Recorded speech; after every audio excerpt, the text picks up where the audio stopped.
Well, good morning. Out here in the garage, I want to do a real quick video on the subject of sin making you weak.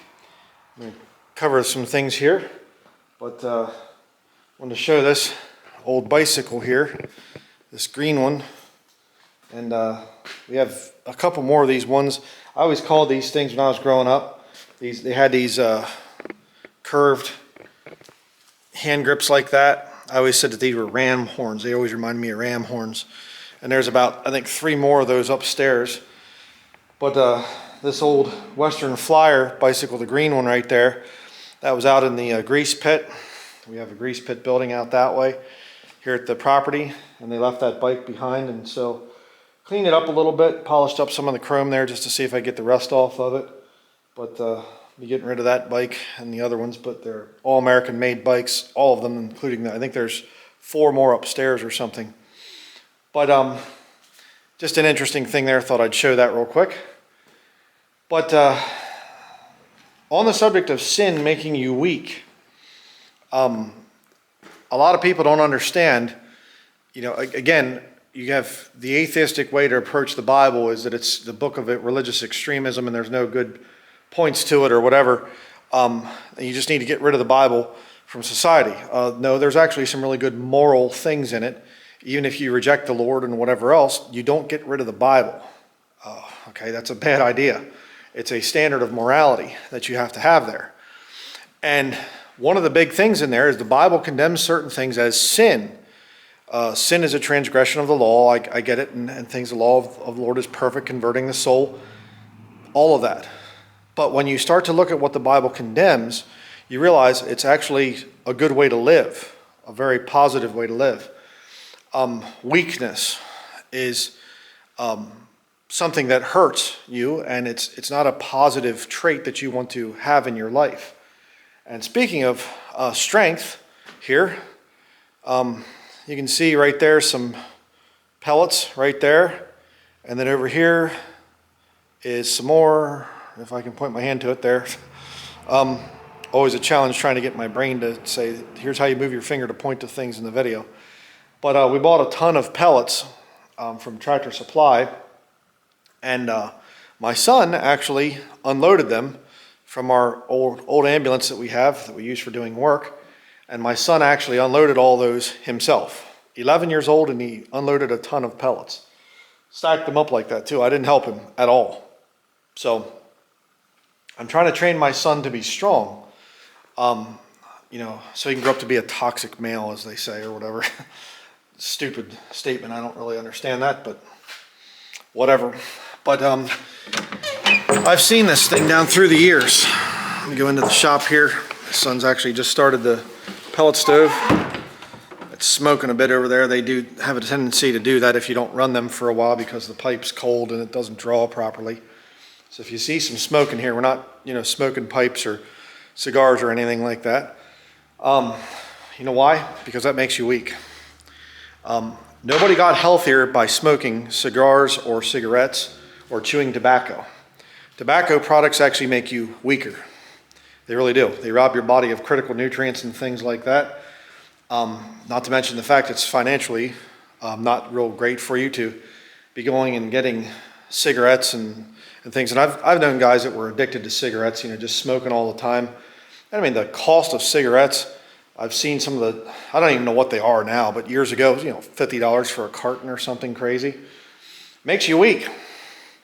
I remember I was at a gun range the one time, and we're there, you know, shooting and having a good time, me and a couple of buddies, and this is a long time ago, and this car pulls up, or truck I guess pulls up, and these guys got out, and there's this older guy, looked like a typical Harley guy, you know, he had big long beard, long hair, and, you know, wearing a Harley t-shirt, and he's standing there and he's going, ooh, ooh, ooh, ooh, like that. I thought, emphysema, buddy, boy, that makes you strong.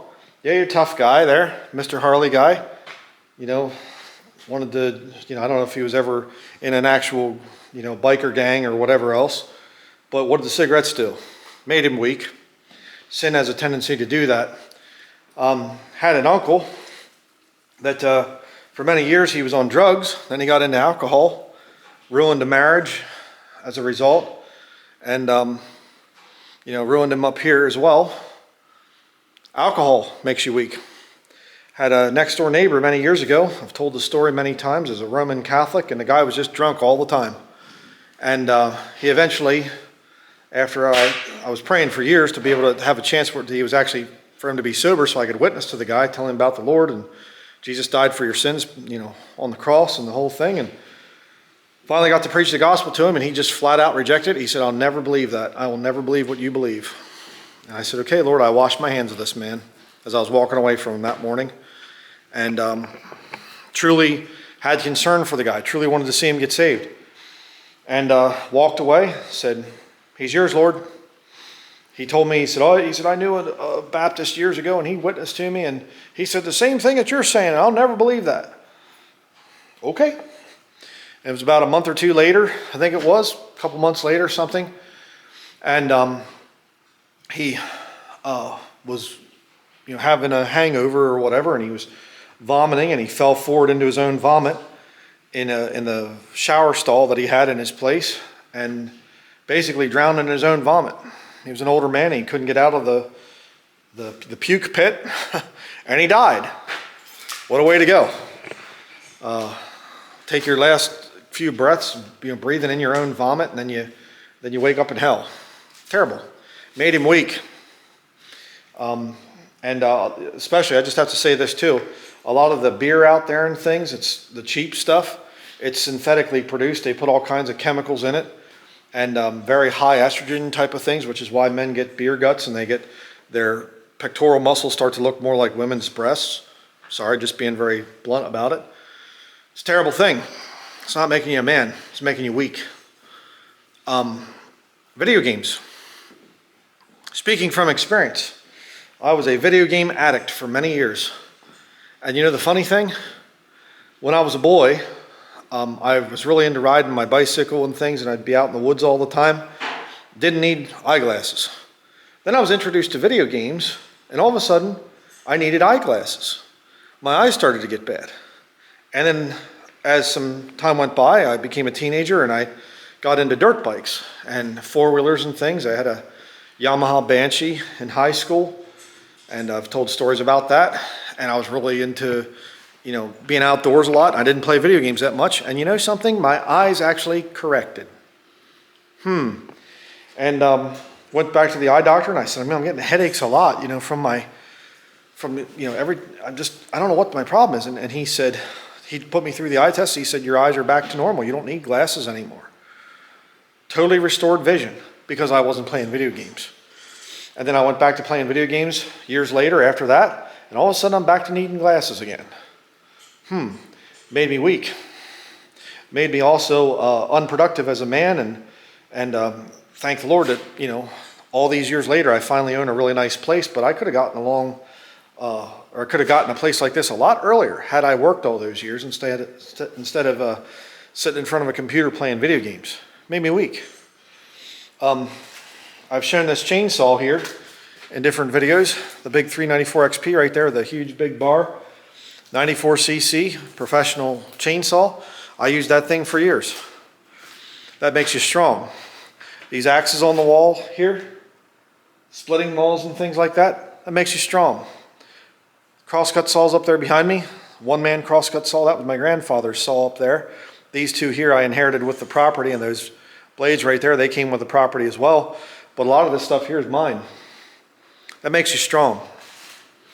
Oh, who builds log cabins with axes and crosscut saws anymore? Nobody does that. Oh, that's why most men are very weak and very susceptible to disease. I can tell you right now, I'd have been dead a long time ago had it not been for the fact of me learning to work really hard and working very hard. What about drugs? Drugs, do they make you weaker? Oh, yeah, a lot weaker. I remember the story, the one time my father was at a Water Street rescue mission in Lancaster County, Pennsylvania, and he said he saw this guy, and the guy was just walking around, and he'd walk up to things and he'd look at it. It's a vegetable. And my father said to one of the workers there, he said, what's the story with this guy? And the guy said, he did pot. He was a pothead for many years. And eventually it just destroyed his mind. He's basically a vegetable now. You can have a conversation with him, but he's just out of it.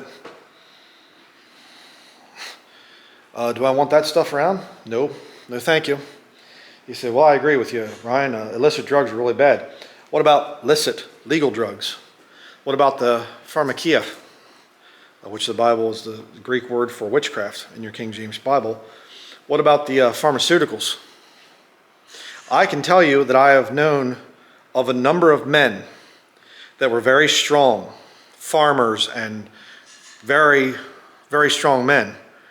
And all of a sudden they go to the doctor and the doctor says, oh, you have high blood pressure. And we're going to have to do something about that blood pressure. So we need to bring it down to 120/80. So you should have a 70-year-old man or whatever that's a little bit overweight should have the same blood pressure as an 18-year-old athlete? Oh yes, absolutely, because everybody's the same. There's no difference between people. You don't have arterial sclerosis as you get older, which needs more blood pressure to pump your blood through the veins, and so your blood pressure should actually be a little bit higher. Oh, no. We've rejected that science. We used to believe that way, but we've rejected it now because there's more money in it. You know, I was diagnosed with high blood pressure many years ago, but then understanding that for a long time, it was the high, I always forget if systolic or dystolic or whatever, but the higher number in blood pressure, they used to say it's 100 plus your age. So if you're 20, well then 120/80 is normal. But I was, 130, 140 or something back in those years. And oh, you've got high blood pressure. You've got hypertension. We have to do something about this. We need to put you on medication. And I was on medication for a little while, went to a doctor and I was put on some medication for a little while. Then I started to develop other health issues and I thought, what are these other health issues caused from? Oh, low blood pressure. I wonder if it's the pharmaceutical drugs that are doing that to me. And I got away from them. I said, okay, I'm going to control my blood pressure and the different levels and things in my health naturally. And I'm going to work hard. I was diagnosed as a boy with mitral valve prolapse, heart murmur. You know what it was? Magnesium deficiency. For all those years, I thought I had something wrong with me and whatever, and other than something nutritional. I was born this way. It's genetic and whatever else and things. No, just magnesium deficiency. And the doctors, the medical people, they lied to me. They didn't tell me that. But I did have a good doctor at one point. Dr. Singh, his name was. He was Hindu. I went to this, medical clinic thing or something. He was the doctor that was chosen to diagnose me, and he said, you have a weak heart, young man, and he said, you must work hard. I never forgot those words. I must be strong, you see, because weakness is going to put me in a grave earlier. And I'm saying this to give it to you young men out there. You need to be strong. That's why the Bible says, be strong in the Lord and in the power of his might, speaking spiritually. So it's not just physical strength that you need to go after, it's also spiritual strength. It's also the ability to say, you know what, I don't want to use one of these new versions that come from the Vatican. The King James Bible is a long history of Bible translation work that is about purifying and preserving and saying, we want to make this the very best. We want to use the very best English that there is, the highest form of the English language. The 17th century English there. We want to use the very best instead of, well, let's make it more appealing to the masses. That makes you weak. You see what I'm saying? You go to these modern churches and they come up to you and they say, can I hug you? Don't touch me. Just no. They come over and they try to hug me. And, what are you doing? Don't okay. Go to these churches. Okay, everybody, turn around and greet those around you. I just hated that. I have to shake people's hands. And I remember this one time I was at this church building, place I grew up at, Calvary Monument Bible Church down in Pennsylvania, and turn around, greet those around you, and this guy comes up and he goes, I turn around and I say, hi, I put my hand out to shake and he goes, hi, hi, and he just grips my fingers like that, and I was, okay, all right, just excuse me, I have to go to the bathroom and wash my hand here. You had this sticky, wet kind of hand or something, and true story. I'm not making that up. And I've always desired strength. And, for many years it was physical strength. And then now that I've been saved, I desire spiritual strength. I want to be strong in the Lord and the power of his might. Because I realize that this world is a very dangerous place. And as a preacher, if I'm going to tell the truth, I'm going to be putting my life at risk. And the only way for the Lord to preserve me and protect me is for me to be strong. And how do you be strong? By getting sin as far away from yourself as possible. I'll give you another one. What about your speech? The Bible says if you can take control of your tongue, that you can control the whole body. Bridle your tongue. Control your speech. As a man, there are times that your wife is going to really irritate you. And you say, and then you think to yourself, wait a second, if I say that, that's going to trigger an argument, or it's going to hurt her. She's going to go crying into the bedroom or something and not want to talk to you for a while. Shut up. Be a better husband. There are times when your child does something really stupid and you want to say something and you stop, think. And there's been times I've had to apologize to my son for stupid things that I've said. It's a struggle, but you have to exercise your mouth. And you have to say, you know what? I'm not going to be using any profanity. I'm not going to be saying dirty things. There's some things I've heard and I don't need to repeat that. Get control of your mouth. You can bridle the whole body then. That's where it starts. Here. And you know what happens? How do you control this? The fear of the Lord. You understand, I'm going to answer to God someday. And I don't want to have to answer for a bunch of bad things.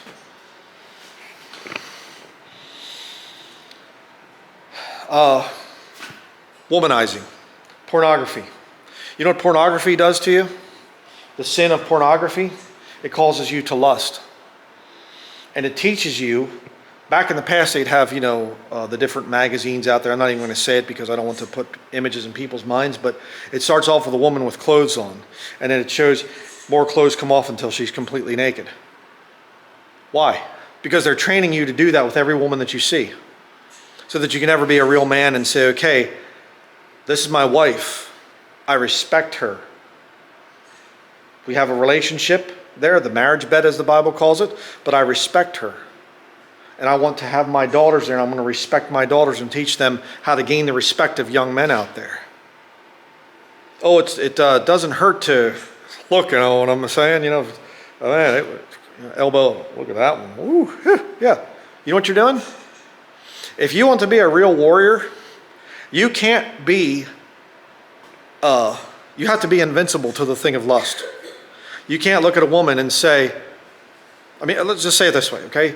You go into another country, you are special operations guy, you're top level, top tier, whatever that you're there for, some kind of a mission, and the enemy thinks that you're maybe a spy or something's going on with you. They can send agents after you that are women, and they can pick some really good-looking women sometimes. And if you've got a lust issue, if you're weak in that area, they can send one of their agents, some professional prostitute or whatever that's in the employ of the enemy camp, and they get you. It's been done all throughout war. Through the, I shouldn't say, ground troops or whatever, the guys in the trenches, but, you get into military intelligence and whatever else, they use, good-looking women all the time to trip men up.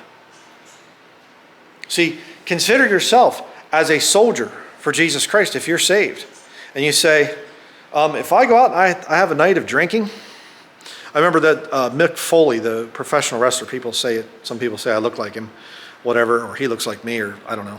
But, and he said a story, a guy told me about this, and he said that he was going out partying and everything else, and he said an older professional wrestler took him aside the one time, and he said, Mick, he said, no good thing ever came from a night of drinking. Think about that. But let's just say that you consider yourself a soldier for Jesus Christ. If I get drunk, I'll lose control of my mouth. And I might say the wrong things around the wrong people. Is that something a high-level soldier thinks about? Oh, yeah. Yeah. You better be real careful. If you're going to drink and you have some national security secrets up here, you might want to stay away from alcohol. What about drugs? Do drugs make you weak? What about fornication, sexual perversion? Does it make you weak? You're going to go mess around with a bunch of prostitutes that 100 guys have been with in the last week or something, or last month? You don't think that you're going to get some kind of venereal disease or some kind of thing like that? You see what I'm saying? So when you say, I reject the scriptures, I reject the Bible, it's a fairy tale book, you're rather foolish, because the Bible gives you these things and says that's a sin and this is a sin, and you would do well to stay away from that. Well, I know better. Okay, all right, we'll see. There are certain things that have been ironed out, and I believe God has put those in place for a reason. And you can say, well, I'm going to go and discover my own thing. Why should you? When it's already been discovered before you, long before you ever showed up. You know, those saws there are not very good at hammering in nails. Those hammers down there are good at hammering in nails. Says Hill. I'm going to see if the saws can be used to hammer nails in, and these hammers down there, I want to cut boards in half with them. Okay. Try it. See how it works. You want to do the scientific experimentation, or you can just believe what's been written before. You know what I mean? Sin makes you weak. It's a law. It's the way that it is. I don't believe it. Try it out. I'm all about science. I'm all about experimenting and things like that. So, go ahead. Okay? There's probably some sins I've left out. I'm sure that there are. But as a man, and even as a woman, you know, you want to be strong. Strength should be a virtue. Weakness, I know, you know, you get this whole thing of the victim mentality and, you know, virtue signaling and all these other things that are so good, you know, so well used now, and you can get on TikTok and cry about things and to try to get people arrested or try to, you know, cancel culture and all this other stupid nonsense. But those people, they only succeed for a little while, and then it comes back to get them. You want to be strong, all right? And as this government, as our country is getting more and more corrupt, we need to be strong, all right? Independent thinking is needed. Declaring your independence from satanic, wicked governments and these politicians that don't really have our best interests at heart. We need strong men and we need strong women. Strong young men that go out there and they say, you're looking at this whole thing, I don't think I want to join the military. Why? Because it would make me weak. Get some female officer screaming in your face or something? Okay. You're going to take orders from a woman. Really? I've never taken orders from a woman a day in my life. Except for my mother when I was a little boy, but you know, that's the way it's supposed to be. Honor thy father and mother. But ultimately, it wasn't really my mother that was giving me the orders. It was my father. He was the real authority in the home. And my mother, if I wasn't listening, if I was being a little smart aleck, just wait till your father gets home. You know, whatever, you know, I'm playing and things, and all of a sudden I hear the stones crunching outside. We have a stone driveway, you know, and I think, uh-oh. And there were times I literally hid in my bedroom because I knew I was going to get it. I knew I was going to get a spanking when my father got home, and I deserved it. Okay? Didn't scar me emotionally. I needed it. And I thank the Lord for my father's godly example and the fact that he disciplined me. Because I literally knew of a family, the Groffs, I think their name was, and their boy, they refused to spank him, and that kid was the biggest brat in the whole neighborhood. They thought it was wrong to spank. It's evil. And that kid was just an evil little devil, is what he was. But anyhow, I'll be doing some more studies on this in the future. The whole thing of the proper godly fear and whatever else that should be there in the life of a young man. But I need to say this thing here in closing. If you're a young man, you should pursue strength. Okay? Get out there, learn to provide for yourself, work, get a job. I've worked for many years, different jobs and things before I went into ministry on my own or business on my own. Learn to get some scars. Okay? You're going to bleed in life. You're going to bust your knuckles open. You're going to fall down. You're going to get hurt and whatever else. It's building character. You need to do that. But don't give your energy to adulterous women, to fornicating females. Don't get into drugs. Don't get into alcohol. Don't smoke. Those are all things that will make you weak. Every single one of them. I mean, and again, oh, come on, I would agree with everything but the cigarettes. Okay, how many of you guys go out and smoke cigarettes when you're hunting out in the woods? That's the dumbest thing that you can do. You alert every deer for a mile radius around you that you're there. See what I'm saying? So I could do a whole, write a whole book on this thing, this whole subject here, but hopefully you get the point. Young men, stay away from the military. The military's no good right now. I said, maybe back in World War II it was pretty good, pretty decent, but nowadays with the female stuff and all the, you can't speak against sodomites and all these other things. Don't get anywhere near the military. You're just going to be fighting wars for foreign corporate interests anyhow. But we need strong men. We need strong women. And I pray that I've convicted you and that the Lord is, right now the Holy Spirit of God is saying some area where you're weak. You need to get strong. I have my own issues and I know what they are between myself and the Lord, the areas where I'm weak and I need to get stronger. I need to exercise more and feel some more pain. Because by creating pain in terms of exercise, you're actually eliminating other pains in terms of your body degenerating and health. That's going to be it. I won't continue to rant here. Have some work to do today. And just out here this morning getting things going in the shop. So that is going to be it. Hopefully I've challenged you. Thank you for watching.